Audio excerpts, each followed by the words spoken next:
In this video we will be simulating the erosion. Okay, now we can basically ask the solver, that is Fluent, to give us an account of how the particles interact with the wall. Okay, as we have selected that the number of particles trapped are 55531. Based on this data of tracking, escaping and trapping, we will be asking the Fluent to give us some data with respect to the erosion. Clear? So we can simulate erosion with the help of discrete phase model as well, right?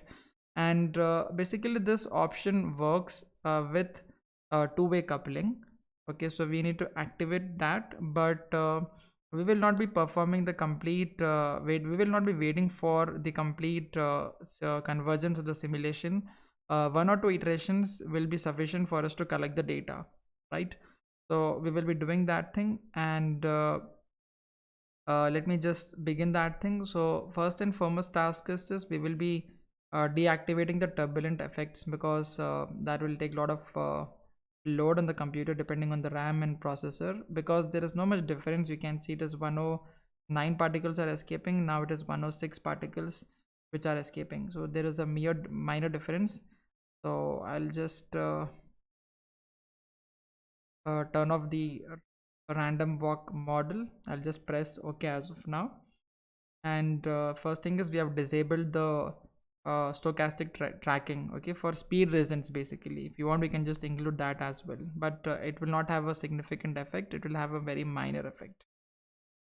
And now I will be going to injections again. I'm sorry, I'll be closing this one. I'll be going to discrete phase model, and I will be selecting the interaction with continuous flow, and I will be selecting this as 1 over here. Okay, because after one iteration this will be performed. If I'm selecting 10 over here, so this will be the DPM iteration will happen after 10 this Navier-Stokes iterations, you can say. Okay, so I want it to be after one iteration only.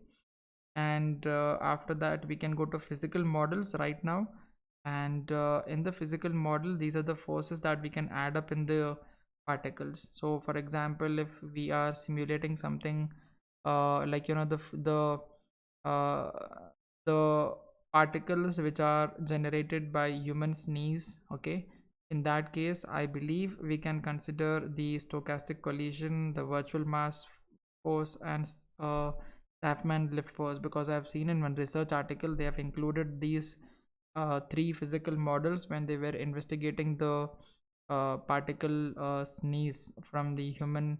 I mean, they were just trying to replicate a simulation where a person is sneezing into the environment or coughing into the environment, right? For our case, erosion is sufficient for us. Okay, so I will be selecting this erosion slash accretion, and we can just press OK over here. Clear? Now next thing is we must go to the solution, that is run calculation. I'll just go to the run calculation, and I will just type 1 over here, so that after one iteration the DPM iteration happens and the data is collected. Okay, and I'll just click on calculate and press OK. The one iteration will take place, DPM iteration is happening, so the particle data is being captured, and yeah, it is done. Okay, so now what we can do is we can just evaluate the erosion on the wall. So for that we have to go to results over here. In results we need to go to graphics. In the graphics we need to go to contours, and I'll just click on contour number 1, and here we need to select the discrete phase variables. In that we can select the DPM erosion rate, and I want it to be on the wall, so I'll just click on save display.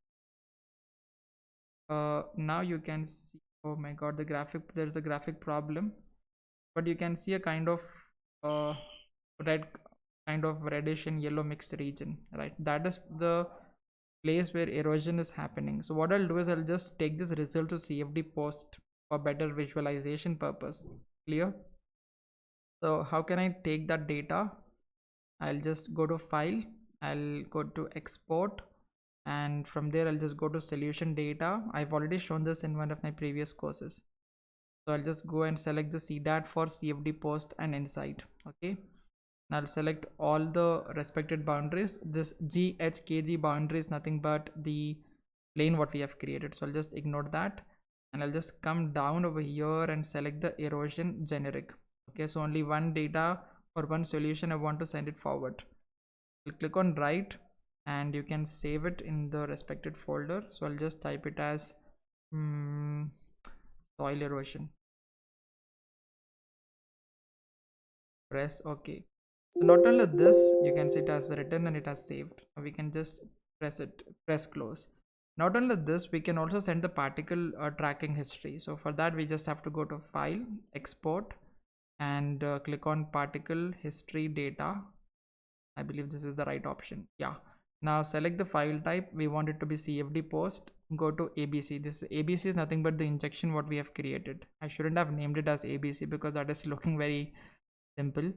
And in quantities, I'll just select the residence time. Okay, and the name of the file will be default. If you want, you can just change it, and you can just write it, so it will be saved at that in the location of this folder where the file is where this project is saved. Okay, I'll just close it over here and press OK, and press OK again. Now I'll just close the video. In the next video, I'll be opening the CFD post.